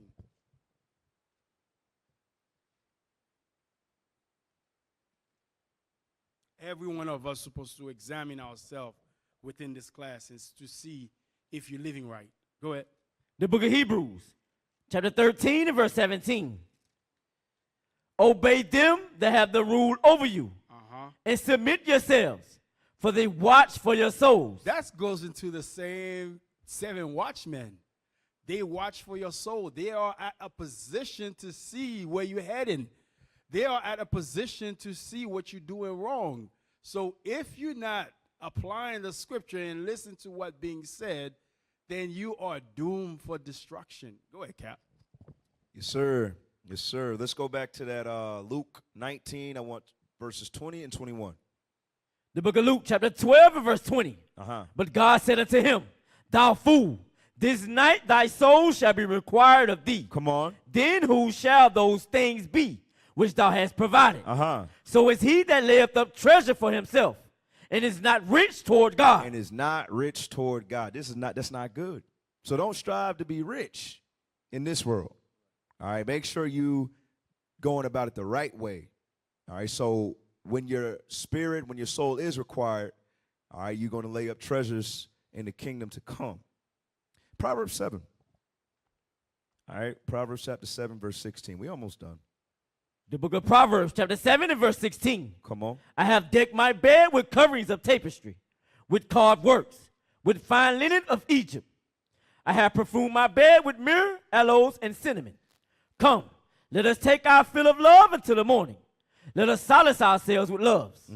For the good man is not at home. He is gone a long journey. Right, says the good man is not at home. He's gone a long journey. This is talking about, her husband. All right, she's trying to seduce, a young cat. All right, go ahead. He hath taken a bag of money with him, and will come home at the day appointed. With her much fair speech, she caused him to yield. With the flattering of her lips. Right, she caused him to what? Yield. Y'all remember, go back to Romans 6 and 16. She caused him to yield. Romans 6 and 16. The book of Romans, chapter 6 and verse 16. Come on. Know ye not that to whom ye yield yourselves servants. To whom ye what? Yield yourselves. Come on. Servants to obey. His servants ye are to whom ye obey. You see that thing right there? So this young brother got caught up in adultery, okay, by this whorish woman. Let's go back to that Proverbs. Watch this. The book of Proverbs, chapter 7 and verse 21. With her much fair speech, she caused him to yield. With the flattering of her lips, she forced him. Come on. He goeth after her straight way, as an ox goeth to the slaughter. As the what? As an ox goeth to the slaughter. You see that thing right there? Going straightway to his death, to his damnation. Come on. Or as a fool to the correction of the stocks. Till a dart strike through his liver. Till a what? A dart strike through his liver. Till a dart strike through. Sometimes that could be a bullet because the good man came home. You understand? That's the judgment right there. Come on. As a bird hasteneth to the snare. And knoweth not that it is for his life. And knoweth not that it's for his life to take him out because his soul's required. Because he listened to Satan that day. And Christ said, you fool, your soul's required today. And this is how you go out. Come on. Hearken unto me now, therefore, O ye children. This is why we need to listen. This is why we need to listen. Stop being so damn hard-headed. Because we don't know. We don't know. Remember, he's a king of terrors. Who teaches like him? Nobody. And I don't want that. I don't want that. And I pray my people don't want that either. Come on. And attend to the words of my mouth. Let not thine heart decline to her ways. Go not astray in her path. Read. For she hath cast down many wounded. For she's done what? Cast down many wounded. Meaning what? It's crazy as it is. We read about it in the scriptures. We see the news reports. But yet we keep doing the same things over and over and over again. Adultery, over and over again. Fornication, over and over again. Drunkenness, over. Wait. Haven't we seen this story before? Read it again. For she hath cast down many wounded. Yea, many strong men have been slain by her. Many strong men have been slain by her. Come on. Her house is the way to hell. Is the way to what? Hell. Come on. Going down to the chambers of death. So now let's go back to Matthew 24 and 42. All right, Matthew chapter 24 and verse 42. The book of Matthew, chapter 24 and verse 42. Come on. Watch therefore, for ye know not what hour your Lord doth come. Right. We don't know exactly when Christ is coming back. Christ don't even know. He don't even know exactly when he's coming back. All right, come on. But know this, that if the good man of the house had known. Wait, it says, read it again. But know this, that if the good man of the house had known and would watch the thief would come, he would have watched and would have not suffered his house to be broken up. So now we got to look at verse 43. Remember, we just talked about, we've seen these things happen over and over again. The good man here is Israel, and the thief is the white man, the Romans. You understand? What happened to us in history? 70 AD, right? They came and took our land. Why did that happen? Because we wasn't watching. We were in the midst of sin and our land got taken from us. So, in like manner, we got to be able to read that and know, guess what? Oh, give me the one in Proverbs, I think it's 21. Without walls. You know what I'm talking about, right? Yes, sir. Give me that. 25 and 28. Read that. Watch this. We're coming right back to this. The book of Proverbs, chapter 25 and verse 28. Come on, because it's all going back into watching the fort. All of it's talking about the same thing. Read. He that have no rule over his own spirit. If you cannot control your own spirit, okay, if you have no self-control, all right, come on. Is like a city that is broken down and without walls. Right, a city that is broken down and without walls. And without walls. You're not on watch. You're not watching for anything. Anybody could come through and take it. Now, let's go back. Matthew 24 and 43. The book of Matthew, chapter 24 and verse 43. Come on. But know this, that if the good man of the house had known and would watch the thief would come, he would have watched and would have not suffered his house to be broken up. Come on. Therefore, be ye also ready, for in such an hour as ye think, not the Son of Man cometh. Therefore be ye also ready, for in such an hour as ye think not, the Son of Man cometh. Who then is a faithful and wise servant. So it says, who's going to be faithful and wise? Patient in continuance. That's what Christ is asking. Who going to be loyal, man? You understand? That's what it's all about. Trust, if you can't be loyal here, you ain't going to be loyal to God. If you ain't going to be loyal to your own brothers, you're not going to be loyal to God. It doesn't work like that. Remember, Paul said, void of offense to God and man. Read the verse again. Who then is a faithful and wise servant, whom his Lord have made ruler over his household. Come on. To give them meat in due season. Read. Blessed is that servant, whom his Lord, when he cometh, shall find so doing. Right. The Lord gave each and every last one of us a position, an assignment, a job to do. So when he comes back, he expects us to be doing that. And if we not, indignation and wrath. Come on. Verily I say unto you, that he shall make him ruler over all his goods. Read. But if that evil servant shall say in his heart, my Lord delayeth his coming. That's the brother who's at rest. That's the sister who's at rest. And Satan is now getting into their ear. Come on. And shall begin to smite his fellow servants. And to abuse the people of the Lord. Mistreat them. Superior and subordinate. Come on. And to eat and drink with the drunken. You see that? To eat and drink with the drunken. That's going into what? That's surfeiting that we read about earlier in Luke. Come on. The Lord of that servant shall come in a day when he looketh not for him. Come on. And in an hour that he is not aware of. Why wouldn't he be aware? Shouldn't he be on watch 24/7? But he's not aware. Why? Because he's comfortable. She's comfortable. They're relaxed. Come on. And shall cut him in asunder. Shall do what? And shall cut him asunder. Indignation and wrath. Come on. And appoint him his portion with the hypocrites. Come on. There shall be weeping and gnashing of teeth. Right, his portion with the hypocrites. You know that's what Esau and them, right? Job 20 and was it 4 and 5?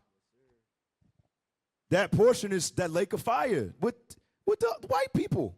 The same ones that stole our land in verse 43. You mean to tell me the same people who stole our land, if I'm not doing what I'm supposed to do, I'm going to get the punishment they get? That's exactly what the Bible just said. Read this. The book of Job, chapter 20 and verse 4. Come on. Knowest thou not this of old, since man was placed upon earth, that the triumphing of the wicked is short, and the joy of the hypocrite but for a moment. Right, the joy of the hypocrite is but for a moment. There's more than that? No, sir. All right, but for a moment. Meaning what? They're going to be destroyed. And if you want, your lot can be with them, but it doesn't have to be. All right, from there, let's go to Matthew 25. Give me verse 1. The book of Matthew, chapter 25 and verse 1. Go ahead. Then shall the kingdom of heaven be likened unto 10 virgins, which took their lamps and went forth to meet the bridegroom. And 5 of them were wise, and 5 were foolish. They that were foolish took their lamps and took no oil with them. Right. They took their lamps and took no oil, no wisdom, knowledge, understanding. Okay? Not keeping the commandments. Disobedient.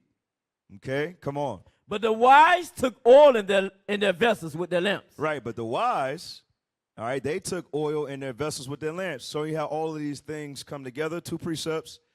Proverbs 13 and 20. Then Proverbs 21 and 20. Okay? How do you become wise? It's not yourself. Remember, it says, it's not about the wisdom of this world, like it says in 1 Corinthians, the 1st chapter. No, it's the wisdom of these scriptures. Don't become wise in your own conceits.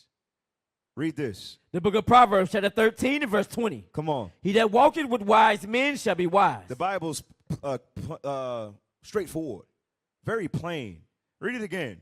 He that walketh with wise men shall be wise. That's why they knew to put oil in their lamps, because they followed the wise men before them. So they knew to put oil in their lamps. Read. But a companion of fools. But a companion of fools. Remember, there's 5 dummies. Come on. Shall be destroyed. They're going to be destroyed because they never listen to the wise. They always know better. Proverbs 21 and 20. The book of Proverbs, chapter 21 and verse 20. Come on. There is treasure to be desired. There's treasure to be desired, brothers and sisters. Come on. And oil in the dwelling of the wise. And what? And oil in the dwelling of the wise. And oil in the dwelling of the wise. The wise always roll with wisdom, discretion, understanding. That's it on that? No, sir. Come on. But a foolish man. But a what? Foolish man. Read. Spendeth it up. He does what? Spendeth it up. He uses all of it and has nothing to sustain himself. Okay? Let's drop that. Let's go back to Matthew 25, verse 4. The book of Matthew, chapter 25 and verse 4. Go ahead. But the wise took oil in their vessels with their lamps, while the bridegroom tarried. They all slumbered and slept. Mm-hmm. And at midnight there was a cry made, Behold, the bridegroom cometh.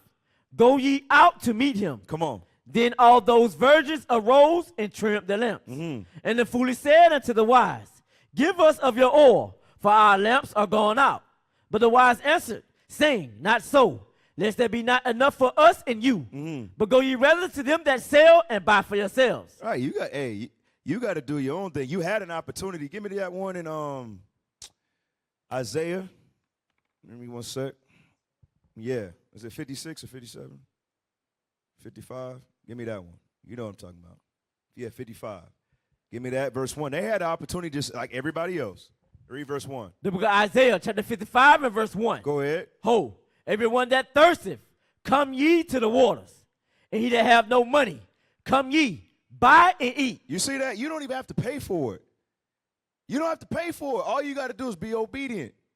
So it say, he that have no money, come ye and buy. Come on. Come ye and buy and eat. Come on. Yea, come buy wine and milk without money and without price. Mm-hmm. Wherefore, do ye spend money for that which is not bread, and your labor for that which satisfieth not? Come on. Hearken diligently unto me, and eat ye that which is good. Come on. And let your soul delight itself in fatness. All right, so now let's go back to Matthew 25 and verse 9. Mm-hmm. The book of Matthew, chapter 25 and verse 9. Go ahead. But the wise answered, saying, Not so, lest there be not enough for us and you. Mm-hmm. But go ye rather to them that sell and buy for yourselves. Come on, because they had the opportunity, same opportunity. We just read that. Come on. And while they went to buy, the bridegroom came.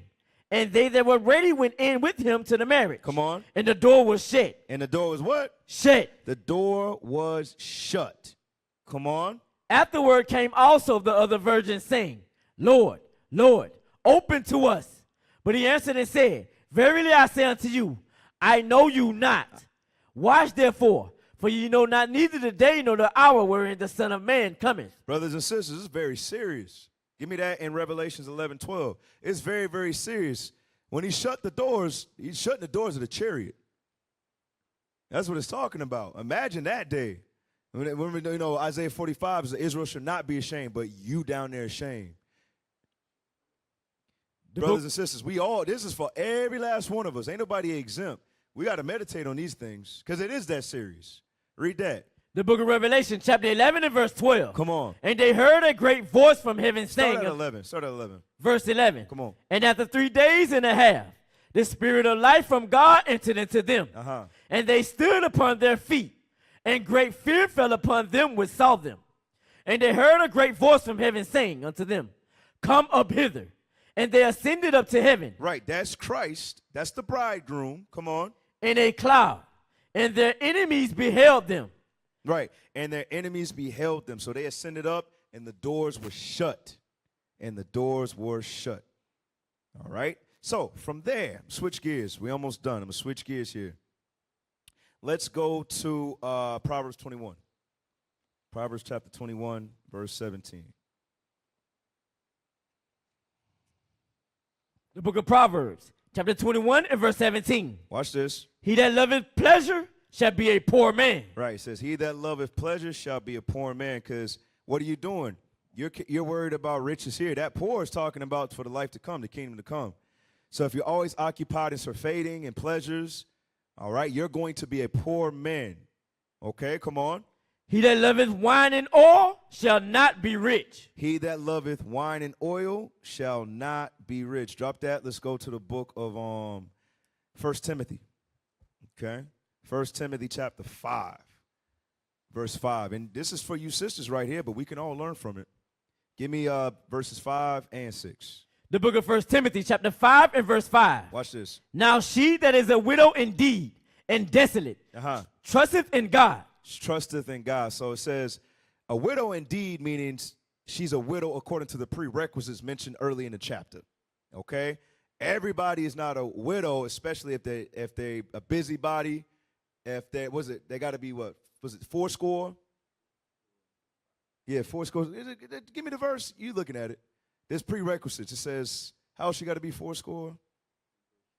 Is it verse 2? I'm not looking. Verse 9. Let not a widow be taken into the number under 60 years. 60. Thank you. 60. So it's talking about making sure she's a widow according to what Paul is writing to Timothy. All right. There's a prerequisite that she has to be or has to follow. Let's read that in verse 5 again. Verse 5.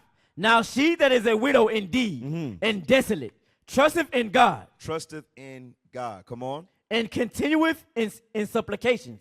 Right. So that shows. That's the signification to show that she's in fact a widow indeed. A righteous sister who has no husband. This means because she's fitting the mold, she's fitting the criteria, you could take care of her. All right? Read some more.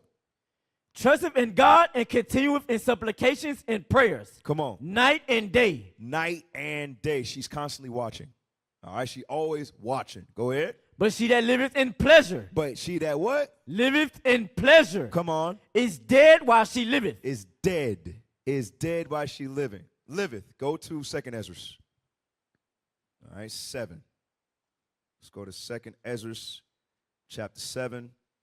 And give me verse 47. The book of 2nd Ezra, chapter 7 and verse 47. Go ahead.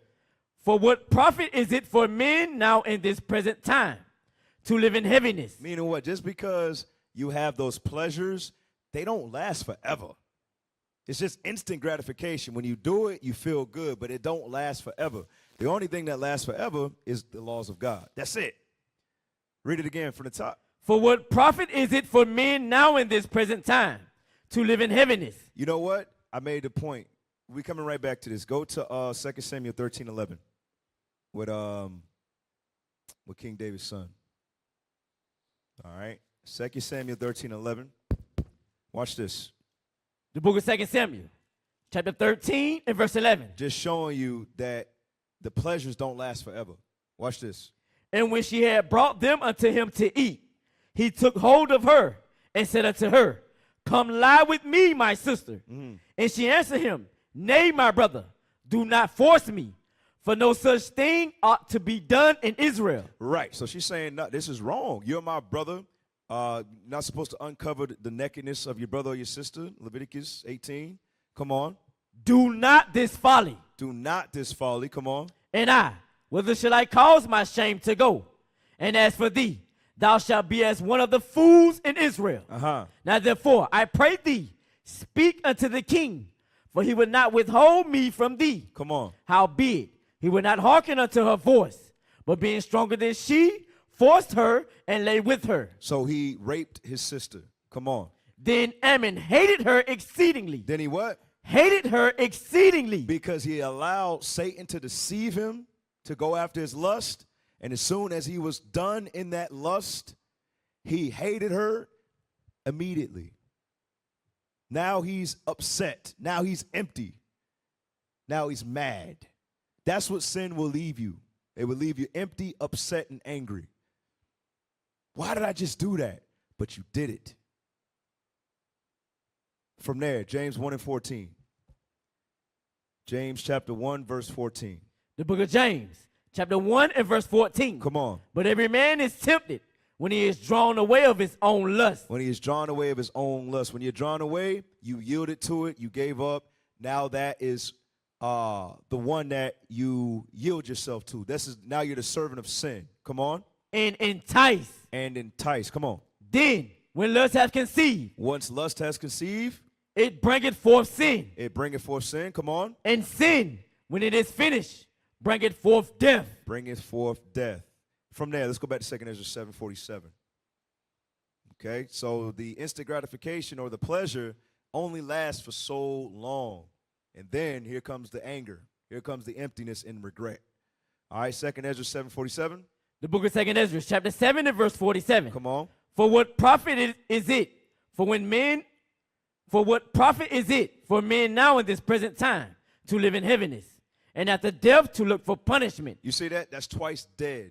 So if you're living in pleasures now, those pleasures don't last forever. They only last for a short period of time. So go back to the Timothy 5 and 6.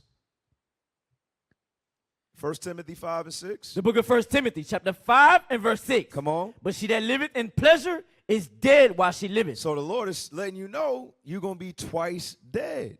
Because if you're living in pleasure now, you're not going to get life in the kingdom to come.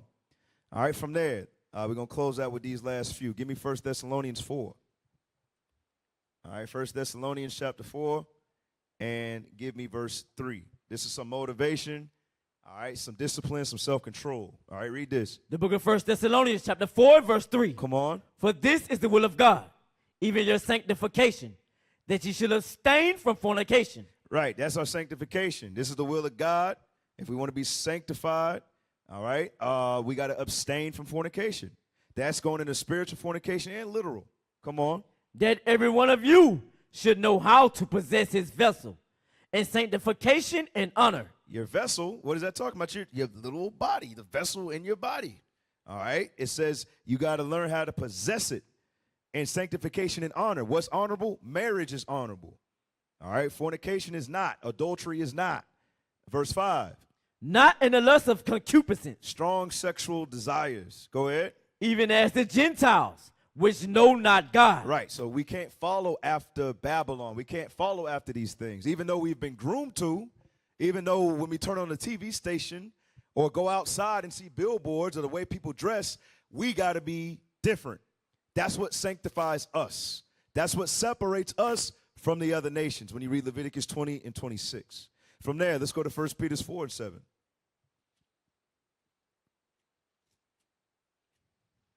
The book of 1 Peter, chapter 4 and verse 7. Right, 1 Peter chapter 4, verse 7. I forgot a quote. Did I put up any quotes today? I didn't. Put the first quote up. I got to put, I'm sorry. Put it up. Is it up? Okay. Read that. We are what we repeatedly do. Excellences, then is not an act, but in habit. Right, so it says we are what we repeatedly do. If you're always righteous, well, you're righteous. If you're always sinning, you're a sinner. Excellent then is not an act, but a habit. There you go. Give me the next article. The next quote. I had these lined up. I totally forgot. Read that. If you do what you've always done, you'll get what you've always gotten. There it is. When are you going to switch things up? You're always a loser. You've always been a loser. Now you come in this truth. Now you got men trying to tell you, do this, do that. Nah, I just can't do it. Can't do it. Nah. All right. Well, you're going to continue to be a loser. twice. Take that down. Let's go to 1 Peter 4:7. The book of 1 Peter chapter 4 and verse 7. Come on. But the end of all things is at hand. It says what? But the end of all things is at hand. Brothers and sisters, the end of the world is at hand. That's what the scripture is saying. The end is at hand. Read. Be ye therefore sober. Do what? Be ye therefore sober. We got to be in our right mind. Okay, come on. And watch unto prayer. And what? And watch unto prayer. But in Thessalonians say, pray without ceasing. And that watch, that's that 24/7. That's the 4 different watches. All right, watching for our fort, which is our soul. All right, from there, Colossians, no, end with this, 1 Peter 2. All right, 1 Peter chapter 2, verse 11. The book of 1 Peter chapter 2 and verse 11. Come on. Dearly beloved, I beseech you as strangers and pilgrims, abstain from fleshly lusts, which war against the soul. Come on. Having your conversation honest among the Gentiles. Right, having our conversation honest. Meaning what? When we speak, it shouldn't be defiled. All right, you can always tell somebody by their speech. All right, it's got to be honest. Come on. That whereas they speak against you as evildoers. Right, let them say we're evildoers, but let's not give them anything to actually pin on us. Let it all be accusation and slander. Come on. They may be your good works, which they shall behold. Glorify God in the day of visitation. Right, and the day of visitation is when the master returns. And remember, when he returns, he don't want to see us doing opposite of the task or the job that he assigned us to do. All right, put up the last quote. Put up the last quote, please. Is it okay? Read that. Progress happens when you consistently do the things you know you should be doing. Right. So Christ gave us a task that we know we should be doing. All right, come on. Even when you're not motivated, keep going. All right, so brothers and sisters, you can take that down. Brothers and sisters, I pray you got something from today's class. We're going to end it right there. And with that, we say shalom. Shalom. Shalom. What is the nation?